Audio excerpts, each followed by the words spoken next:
Herkese selam, hepiniz hoş geldiniz arkadaşlar. Bugün Neoco'dan aldığımız Nexus renkli led lambader RGB 16 renk diyor. 4 modu varmış, uzaktan kumandalı ve gördüğünüz gibi şöyle 150 santim. Kargoyla şu şekilde gelmiş, sert bir kutusu var. Burada da alt tabanlığı var galiba. Bunu hep beraber kutu açılışını yapacağız. Şu dış materyalı sağlam, yani kargoda bir zarar gelmesi imkansız. Hemen hızlıca açalım isterseniz. Şöyle arkadaşlar üst kısımdan açacağım. Bu arada açıklama kısmına her zamanki gibi link bırakacağım.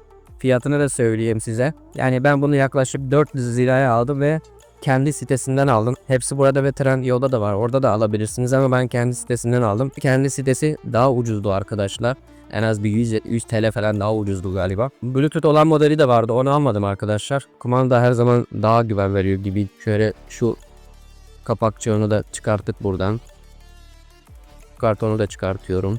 Evet, bizi karşılıyor yavaş yavaş. Şöyle aldım, çektim. Bu şarj adaptörü, umarım uzundur, yazmıyor kaç santim yazmıyor, kablo uzunluğu bilmiyorum ama 1,5 metre çıkarsa çok mutlu olurum. Şöyle çekiyorum bunu. Oo, baya uzun arkadaşlar. Bir şeyler daha çıkacak galiba ama şunu göstermek istiyorum size arkadaşlar. Şöyle uzun, yani bağlantı noktası var, bunu da göstereyim size. Böyle şu şekilde. Okey. Birazdan bütün denemelerini yapacağım, yani ışığı falan kapatacağım, gücü nasıl vesaire hepsini göreceğiz. Burada da ayaklığı var, isterseniz onu da hızlıca bir çıkaralım. Bunun zarar gelmemesi iyi bu arada. Kırılmaz bu arada, sağlam bir şeye benziyor. Bakarız. Materyaline bakarız, demir mi plastik mi size söylerim, merak etmeyin. Arkadaşlar demir.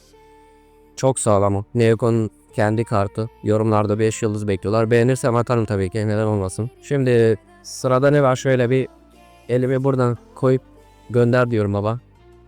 Gelsin bir kumandar galiba ama bilmiyorum, açacağız. Bir saniye bekle, şurada başka bir şey var mı? Başka bir şey var arkadaşlar. Kutumuzu buraya bırakıyoruz. Buradan ne çıktığını beraber bakalım. Bir an kumanda çıkmayacak sandım. Alttaymış, ödüm koptu. Böyle ürünlerde sıkıntı çıktığı zaman geri yollayamıyorsun. Baksana, bir saat açtık, şey yaptık, biçtik, kestik.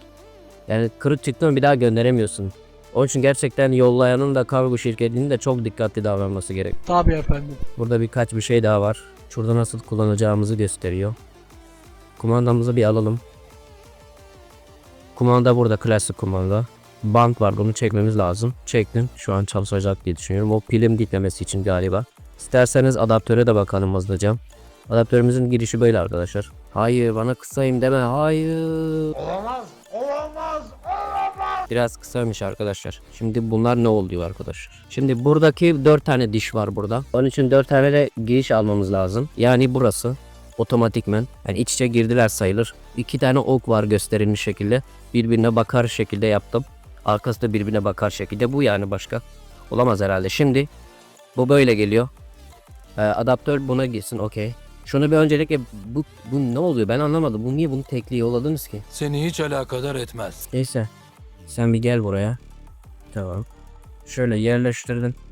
Bakalım nasıl duracak. Duruyor. Şu an havada duruyor. Düz bir zeminde çok daha iyi durur bence.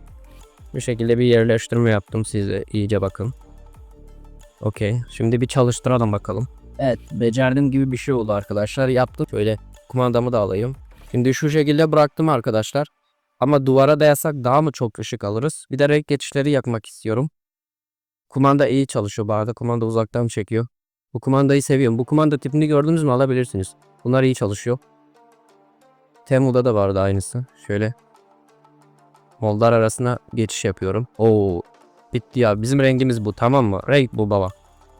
Renk bu kesinlikle. Yine değiş tokuş yapıyorum. Gidiyorum. Bu da iyiydi bak bu arada. Bak şu da iyiydi. Şu da iyiydi.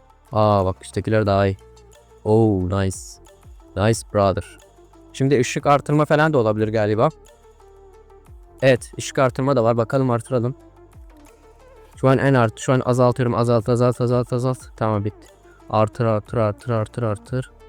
Başka ne var? Hangi modlarımız var? White, beyaz var. Bir de kapanıp açılan var her zamanki gibi. Klasik kullanmışsanız daha önce de. Bir de bir tane modumuz daha var galiba. Yavaş yavaş yanıp sönüyor. Güzel bir şey. Bu da aynı şekilde. Bir de smot var. Bakıcı. Smot çok disco topu gibi. En iyisi bence direkt sabit renk kafanıza göre. Şu güzel bu arada. Mor kalsın, bu iyi. Evet arkadaşlar, ben beğendim açıkçası. Biraz daha kablosunun uzun olmasını temenni ederim. Umarım bu videoyu görürler bu arada. Şöyle birkaç santimlik, 15 santim daha koysalar kabloya. Şu anlık bir sıkıntı yok. Gayet iyi çalıştı. Kargo mükemmeldi. Tavsiye ediyorum arkadaşlar. Alabilirsiniz. Fiyatı çok ucuz. Hem de kendi sitesinde daha da ucuz. Neoko.com ilk çıkan siteden alabilirsiniz. Şu an fiyatı 389 TL. Bir sürü modeli de var. Pahalı modelleri de var. Değişebiliyor. Daha kaliteli, daha pahalı, daha ışığı çok olan modelleri de olabilir. Çünkü 1000-2000 liraları gördüm yukarılarda. Ben normal fiyat performans her zamanki gibi bir tane buldum, aldım ve kumandalı. Bluetooth'lu da var. Onu da alabilirsiniz ama ben kumanda tercih ediyorum böyle. Gördüğünüz gibi uzak mesafeden de çekiyordum. Evet, bu video bu şekilde arkadaşlar. Umarım beğenmişsinizdir. Like atmayı ve abone olmayı unutmayın. Sitenin linki açıklamada olacak, her zamanki gibi tıklayıp direktmen oraya geçebilirsiniz. Kendinize iyi bakın. Hoşçakalın. Bay bay.